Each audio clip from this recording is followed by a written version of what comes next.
à tous et bienvenue au salon de l'IFM. Je suis Jeanne Baron. À mes côtés, un intervenant très intéressant, Eric Devos. Merci beaucoup d'être avec nous. Vous faites partie du service Business Transformation et vous êtes Retail Stream Leader chez Danone. Mais avant de nous lancer dans le vif du sujet, je vous laisse vous présenter et nous dire quelques mots. Qui êtes-vous, Eric Devos?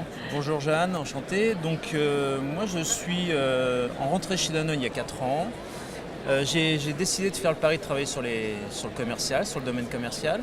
Danone, c'est un grand groupe très intéressant, près de 100 000 personnes à travers le monde, qui a plusieurs métiers, les produits frais, l'eau, le médical, le baby médical et le baby. D'ailleurs, il y a une vraie stratégie de mobilité chez Danone. On s'en dit quelques mots?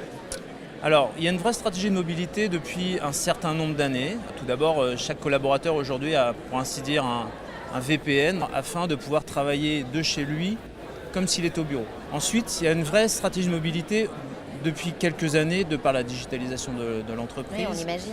Voilà, notamment par la mise en place de réseaux sociaux. Donc aujourd'hui, c'est vrai qu'on a mis en place Facebook at Work, ce qu'on appelle Workplace. Ensuite, il y a aussi au niveau applicatif, on va mettre en place d'autres solutions et notamment OneDrive.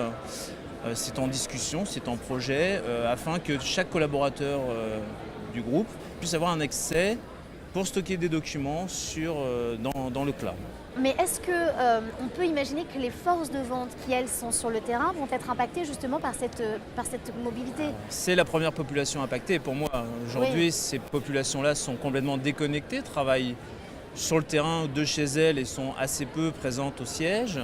Donc c'est important de leur donner les bons outils et de leur permettre de se sentir connectés à leurs collègues, on va dire, du secteur. D'accord. Alors, est-ce que justement la mobilité pour les forces de vente, la vraie mobilité, c'est aussi leur simplifier la vie et notamment simplifier la vie des chefs de marché en répondant à un objectif business très, très particulier? Oui, c'est tout à fait cela. C'est-à-dire qu'aujourd'hui, le chef de marché, ce qu'on appelle donc vulgairement un commercial, qui va en magasin, on essaye non seulement de lui faire gagner du temps durant sa visite, mais que son métier soit le plus agréable possible. Donc on essaye de lui donner l'outil le plus adapté à son besoin et qu'il soit le plus efficient dans son travail quotidien.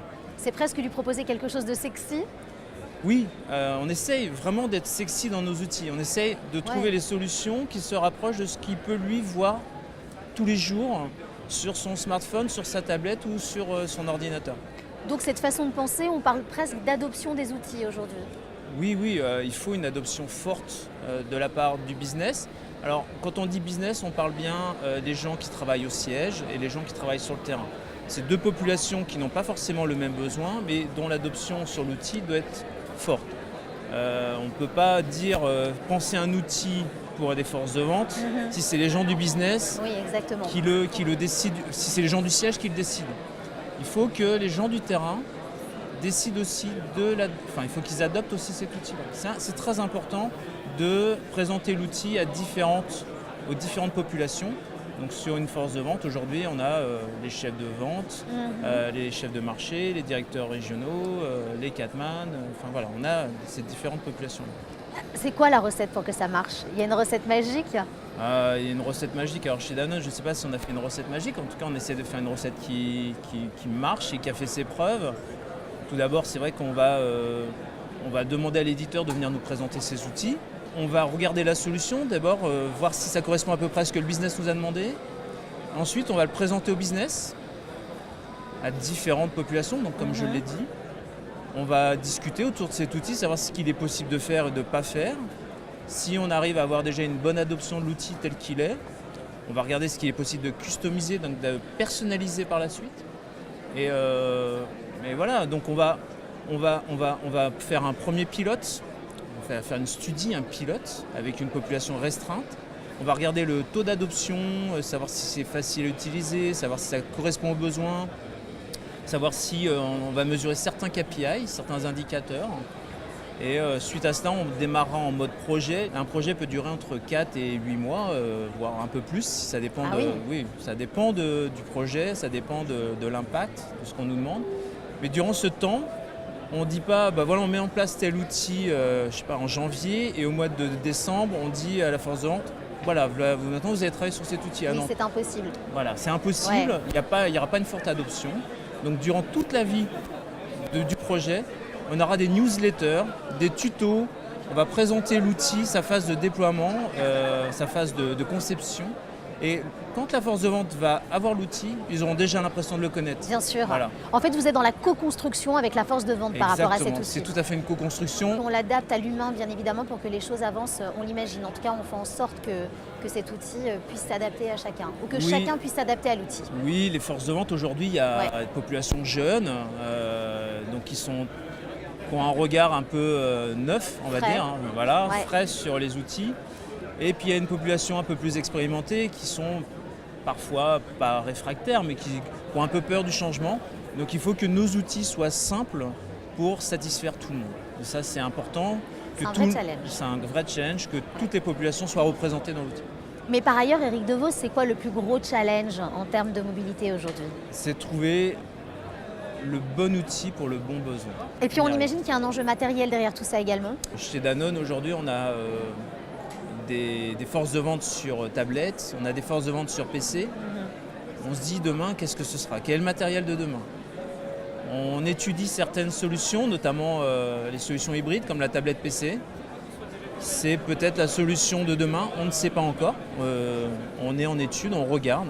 En tout cas, c'est une solution qui permet de travailler en mode administratif chez soi, donc le mode PC, qui permet d'être en magasin en mode tactile ou en mode PC, tout dépend de l'activité. En tout cas, ce qu'on sait, c'est que par exemple sur les argumentaires de vente que l'on présente, on est beaucoup plus impactant en mode tablette qu'en mode PC. PlanoCheck, ça s'inscrit dans cette stratégie de mobilité? Entièrement aujourd'hui. Vous avez l'air convaincu, je vous ai vu, vous soufflez finalement. Je suis assez convaincu, ça fait aujourd'hui 3 ans que je connais Planorama. PlanoCheck, c'est une solution aujourd'hui, ce que j'appelle vraiment mobile.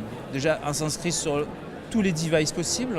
On peut travailler avec PlanoCheck sur différents devices, donc du tablette PC à l'iPad au smartphone. Et c'est surtout une solution déconnectée, c'est-à-dire ce que nous on appelle offline, donc vraiment très mobile. Pourquoi? On peut travailler en mode déconnecté en magasin, faire nos photos, etc., sans avoir de réseau. On est d'accord, déconnecté, pas de réseau. Déconnecté, pas de réseau. Okay, mais on peut travailler avec l'application comme si on était connecté. Sur le réseau. Voilà. D'accord. Et sitôt qu'elle va capter du réseau en automatique, elle va se synchroniser avec ce qu'on appelle nous un serveur central. Donc Planorama est une solution cloud, SaaS. Donc elle va synchroniser avec les serveurs de Planorama. D'accord. Afin de récupérer toutes les données du chef de marché qu'il a obtenues sur le terrain. Ça, c'est vraiment une solution mobile. Aujourd'hui, on ne peut pas dire qu'une solution mobile est une solution qui doit être connectée à 100%. Ce n'est pas possible. Dans les magasins, dans de grands hyper, etc. Aujourd'hui, en effet, il y a du Wi-Fi. Mais il y a quand même beaucoup de magasins où on ne capte pas. Donc c'est aussi important de toute façon de pouvoir travailler hors connexion, mais la connectivité, on imagine qu'elle est indispensable pour transmettre les données. À un bout d'un moment, le chef de marché, oui, lui il est en magasin.